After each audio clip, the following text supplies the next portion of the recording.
Course Arikepudi Kaushik మధ్య వివాదం పార్టీతో సంబంధం లేదని కాంగ్రెస్ అంటుంటే ఇటు తీవ్రంగా ఖండిస్తున్నామంటోంది బీఆర్ఎస్ పార్టీ. ఇది ముమ్మాటికి ప్రభుత్వ దాడి అంటోంది.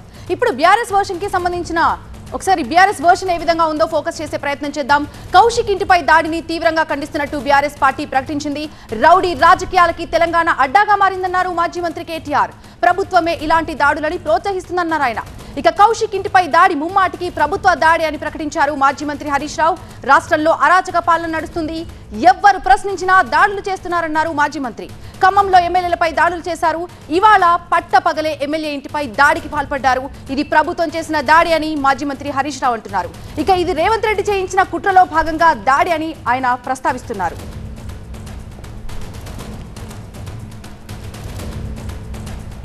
సిపి ఆఫీస్కి వెళ్ళినటువంటి మాజీ మంత్రి హరీష్ రావు మీడియాతో మాట్లాడుతున్నారు. లైవ్ లో చూద్దాం.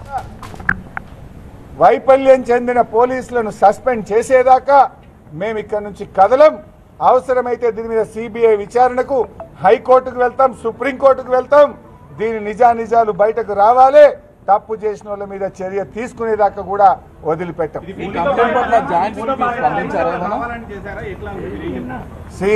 కమిషనర్ గారికి జ్వరం వచ్చింది లేదంటున్నారు.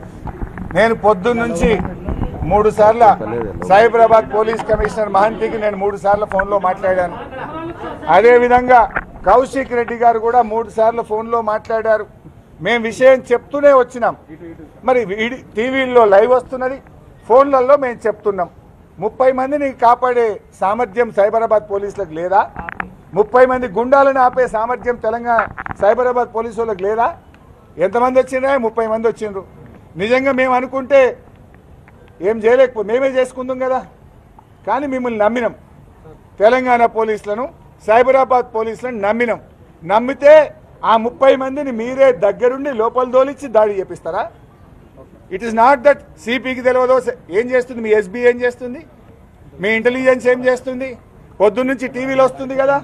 కౌశిక్ రెడ్డిని హౌస్ అరెస్ట్ చేసినప్పుడు గాంధీని చేయచేతనైతే లేదా మీకు? ఎందుకు భయం అంటే గాంధీ డిక్లేర్ చేసి వచ్చింది కదా, నేను దాడికి పోతున్నా అని డిక్లేర్ చేసిన ఆపడం మీకు చేతనైతే లేదా? 30 మంది గుండాలను ఆపే సత్తా సైబరాబాద్ పోలీసులకు లేదా? నేను చెప్పిన కదా, సిపికి 3 సార్లు ఫోన్ చేసిన కదా. ఏం చెప్పిండు సిపి గారు? లేదు సార్, మేము యాక్షన్ తీసుకుంటున్నాం, మేము చర్య తీసుకుంటున్నాం, యూ డోంట్ వరీ అని సిపి గారు నాకు చెప్పిండు. ఏం డోంట్ వరీ? దగ్గరుండి దాడి చేయించుడా? మేము చర్యలు తీసుకుంటున్నామంటే మా ఎమ్మెల్యే ఇంటి మీద గుండాలను తొలిచి దాడి చేయించడమే మీరు తీసుకున్న చర్యలా?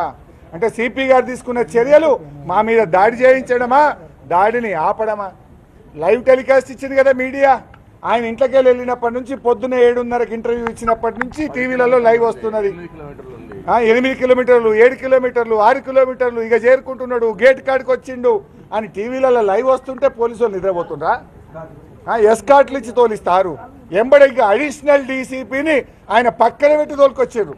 ఏంది బిడ్డ దాడి చేయమని ఓ ఏసీపీని, ఓ అడిషనల్ డీసీపీని ఎస్కాట్ పెట్టి దాడి చేపిస్తారు కౌశిక్ రెడ్డి మీద. మీరే సాక్ష్యం కదా, మీరే చెప్పింది కదా. ఇగో 10 కిలోమీటర్లు సిగ్నల్ దాటిండు, 5 కిలోమీటర్లు, 4 కిలోమీటర్లు వచ్చే, అర్ధగంటలు వచ్చే, పావు గంటలు వచ్చే, గేట్ కాడికి చేరుకునే, లోపలికి వాయే. ఇవన్నీ చూస్తలేరా పోలీసు వాళ్ళు? ఏం రాష్ట్ర అడిషనల్ డీజీ ఇంటెలిజెన్స్ నిద్రపోతుండా? ప్రతిపక్ష ఎమ్మెల్యేల మీద కేసులు పెట్టుడు, మమ్మల్ని వేధించుడు, కాంగ్రెస్ పార్టీలో చేరుమని చెప్పడానికే ఇంటెలిజెన్స్ పనిచేస్తుందా? దేనికోసం ఇంటెలిజెన్స్ పనిచేస్తుంది? పౌరులకు రక్షణ ఉండదా? ఈడికొస్తే కూడా గమ్మత్తున్నది. ఎమ్మెల్యేల కార్లు గేట్ కాడ ఆపుతారట. మమ్మల్ని ఆడికెళ్ళి నడుస్తాం, మాకేం అభ్యంతరం లేదు అంటే ఇదంతా ముఖ్యమంత్రి డైరెక్షన్లో జరిగింది, రేవంత్ రెడ్డి డైరెక్షన్లో జరిగింది. పాపం పోలీసులు ఏం చేస్తారు? ఇవాళ వాళ్ళు అబాస్ పాలైపోతున్నారు. సైబరాబాద్ పోలీసులు అంటే ఒక ఇమేజ్ ఉండే ఈ దేశంలో, దానికి గౌరవం పోయింది. ఇవాళ సైబరాబాద్ పోలీసుల మీద నమ్మకం పోయింది. ఈరోజు ఇదంతా రేవంత్ రెడ్డి ఈ రాష్ట్రాన్ని భ్రష్టు పట్టిస్తూ ఉన్నాడు, ఈ రాష్ట్రానికి పెట్టుబడులు రాకుండా చేస్తున్నాడు, హైదరాబాద్ ప్రతిష్ట దెబ్బతీస్తున్నాడు రేవంత్ రెడ్డి.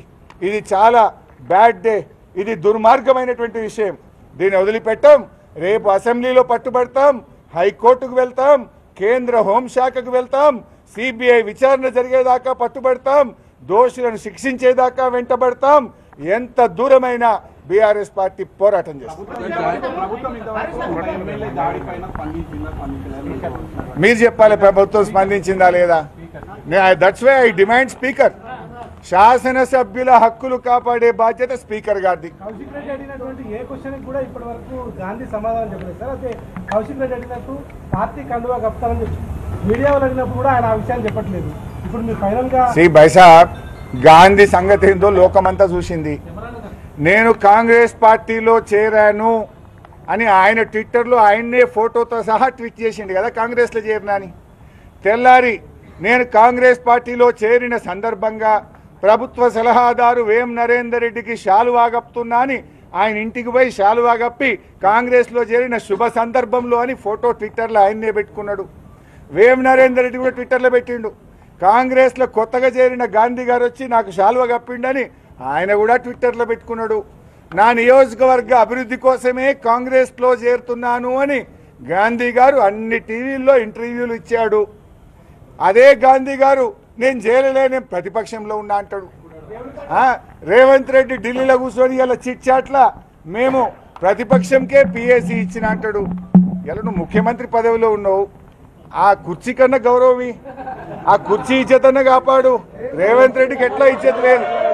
రేవంత్ రెడ్డి ఎట్లా నోటికొచ్చినట్టు మాట్లాడతావు, కానీ ఆ కుర్చీ పరువు తీయకు రేవంత్ రెడ్డి. ఆ కుర్చీకి ఉండే గౌరవాన్ని కాపాడు ఆ ముఖ్యమంత్రికి. నువ్వు కూడా గట్లా మాట్లాడితే ఎట్లా? కండువ కప్పింది నువ్వే, నీకెట్లా పరువు లేదు. ఆ పోలీసు వాళ్ళ గౌరవం తీయకు, ఆ ముఖ్యమంత్రి కుర్చీ పరువు తీయకు. ఏమైనా ఇజ్జత్ ఉంచు, జర రాష్ట్రం పరువు ఉంచు. నువ్వు నవ్వుకుంటారు కదా. ఇంత దివాలాకోరు రాజకీయం అవసరమా?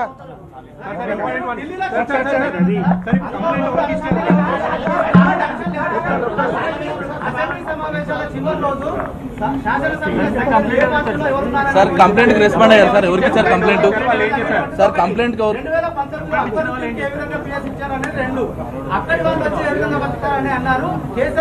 రైట్. కంప్లైంట్ జాయింట్ సిపి గారికి ఇచ్చాం. సిపి గారు లేరు కనుక జాయింట్ సిపి జోయల్ డేవిస్ గారికి అందజేశాం. సో జోయల్ డేవిస్ గారు మా కంప్లైంట్ మీద పరిశీలన చేస్తామన్నారు. మేము చెప్పాము అతనికి ఎఫ్ఐఆర్ కాపీ ఇచ్చేదాకా మేము ఇక్కడనే ఉంటాం, వాళ్ళని అరెస్ట్ చేసేదాకా ఇక్కడే ఉంటాం. ఇది అటెంప్టివ్ మర్డర్, స్పష్టంగా ఇట్స్ అటెంప్టివ్ మర్డర్ అని ఎమ్మెల్యే. పట్టపగలు నట్ట నడి హైదరాబాద్లో ఒక ఎమ్మెల్యే మీద మర్డర్ చేసే ప్రయత్నం జరిగింది. ఇక ఆ మర్డర్ చేసిన వాళ్ళని కూడా మీరు అరెస్ట్ చేయకపోతే, మీరు కేసు నమోదు చేయకపోతే ఈ రాష్ట్రంలో శాంతి భద్రతలే లేవు, పోలీసులు పనిచేయరు అనుకునే పరిస్థితి ఉంటుంది. అందువల్ల మేము వెయిట్ చేస్తాం, మీ పని చేసుకోండి అని మేము బయట వచ్చి ఇక్కడ కూర్చుంటున్నాం. ఎఫ్ఐఆర్ కాపీ మా చేతికి ఇచ్చి ఆ ల్యాప్సెస్కు పాల్పడ్డ పోలీసుల మీద ఏం చర్యలు తీసుకున్నారో చెప్పిన తర్వాత మేము ఇక్కడ నుంచి బయలుదేరుతాం. ఇక పిఎస్సి విషయంలో గౌరవ జర్నలిస్ట్ గారు అడిగారు. మేము 2014లో ప్రతిపక్షానికి పిఎస్సి ఇచ్చినాం, 18లో కూడా ఇచ్చాం. 2014లో జానారెడ్డి గారు ప్రధాన ప్రతిపక్ష నాయకుడిని శాసనసభ వ్యవహారాల మంత్రిగా నేనే పోయి అడిగిన. స్పీకర్ గారు అడగమన్నారు, పిఎస్సి చైర్మన్గా మీరు ఏ పేరు ఇస్తారంటే నారాయణ ఖేడ్ ఎమ్మెల్యే కిష్టారెడ్డి పేరు ఇస్తే ఆయనను పిఎస్సి చైర్మన్గా అపాయింట్ చేశాం. ఆ తర్వాత దురదృష్టవశాత్తు వారు చనిపోతే మళ్ళీ పేరు అడిగితే రామరెడ్డి వెంకటరెడ్డి పాలేరు ఎమ్మెల్యే పేరు ఇస్తే ఆయనను పిఎస్సి అధ్యక్షుడిగా పెట్టాం. తర్వాత జరిగినప్పుడు మళ్ళీ వెళ్ళి అడిగాం పిఎస్సిగా మీరు ఏ పేరు ఇస్తారని. గీతారెడ్డి గారి పేరు ఇస్తే గీతారెడ్డి గారిని పిఎస్సి అధ్యక్షురాలిగా నియమించాం. 2018లో కాంగ్రెస్ పార్టీ సంఖ్య 5కు తగ్గి ఎంఐఎం సంఖ్య 7గా ఉన్నది. అప్పుడు ఎంఐఎంఏ రాష్ట్ర శాసనసభలో ప్రధాన ప్రతిపక్షంగా ఉంటే వారిని పేరు అడిగాం. అక్బరుద్దీన్ ఓవైసీ పేరు ఇస్తే వారిని పిఎస్సి చైర్మన్గా వేశాం. మరి మొన్న పిఎస్సి చైర్మన్ వేసేటప్పుడు ప్రధాన ప్రతిపక్ష నాయకుడు కేసీఆర్ గారిని అడగాలి కదా, మీ పార్టీ తరఫున ఎవరిని చైర్మన్గా నామినేట్ చేస్తారని అడగాలి కదా. ఢిల్లీలో కేసీ వేణుగోపాల్ను వేసినప్పుడు ఎట్లేసిండ్రు? స్పీకర్ గారు ప్రధాన ప్రతిపక్ష నాయకుడు రాహుల్ గాంధీ గారిని మీ పార్టీ తరఫున పిఎస్సి చైర్మన్కు పేరు ఇవ్వండి అంటే కేసీ వేణుగోపాల్ పేరిస్తే ఆయన నామినేట్ చేశారు. అదే పద్ధతుల్లో మరి ఇక్కడ కూడా ప్రధాన ప్రతిపక్ష నాయకుడిని అడగాలా వద్దా? అండ్ శాసనసభ రూల్ 230 ప్రకారంగా, రూల్ 250 ప్రకారంగా ఒక సభ్యుల సంఖ్య కంటే ఎక్కువ నామినేషన్లు వస్తే ఎలక్షన్ పెట్టాలి. నేను కూడా నామినేషన్ వేశాను. ఒకవేళ గాంధీ గారు వేస్తుంటే 4 సభ్యులు ఉంటే ఎలక్షన్ పెట్టాలి. అసెంబ్లీలో ఎలక్షన్ పెట్టి సింపుల్ ఓట్ మెజార్టీ ద్వారా ఎలిమినేట్ చేయాలి. ఎలక్షన్ పెట్టకుండా నా నామినేషన్ని ఎట్లా తిరస్కరిస్తారు స్పీకర్ గారు? తిరస్కరించే అధికారం ఎక్కడిది? రాజ్యాంగంలో, శాసనసభ చట్టములో ఎన్నికల ద్వారా, ఎలక్షన్ ద్వారా పిఏసి, పియూసి ఎస్టిమేట్స్ కమిటీ వేయాలని చట్టం చెప్తుంది. ఆ చట్టాన్ని తుంగలో దొక్కి రాత్రికి రాత్రి నా నామినేషన్ను ఎలా తిరస్కరించారో కూడా నాకు చెప్పకుండా మీరు కాంగ్రెస్ పార్టీ కండువా కప్పుకున్నాయని చైర్మన్గా చేస్తారా? ఇది ప్రజాస్వామ్యాన్ని పట్టపగలు హత్య చేయడం కాదా? ఖూనీ చేయడం కాదా? ఇది మేము అడుగుతా ఉన్నాం. దానికి రేవంత్ రెడ్డి సమాధానం చెప్పడు. దానికి ఆయన దగ్గర సమాధానం లేదు. ఇవి మేము అడిగినాం కనుకనే, మా కౌశిక్ రెడ్డి ఇవి అడిగిండు కనుకనే కౌశిక్ రెడ్డి మీద ఇంటి మీద దాడికి ఉరమాయిస్తాడు, దాడి చేపించే ప్రయత్నం చేస్తాడు. సమాధానం చెప్పు నీకు చేతనైతే. నీ దగ్గర సమాధానం లేదు కనుక మా కౌశిక్ రెడ్డి గారి మీద దాడి చేయించే ప్రయత్నం చేసినావు. ఇది చాలా దుర్మార్గం. అధికారం శాశ్వతం కాదు, ఎవరు పర్మనెంట్ కాదు. నేను పోలీస్ అధికారులను కూడా కోరుతా ఉన్నా, గత ప్రభుత్వంలో ఎప్పుడూ ఈ రకంగా చేయలేదు. ఎవరైనా అతిగా వ్యవహరించే పోలీస్ అధికారులారా జాగ్రత్తగా ఉండండి, భవిష్యత్తులో ఇబ్బందులు ఎదుర్కొంటారు, తస్మాత్ జాగ్రత్త అని కూడా నేను ఆ పోలీసులను హెచ్చరిస్తా ఉన్నాను.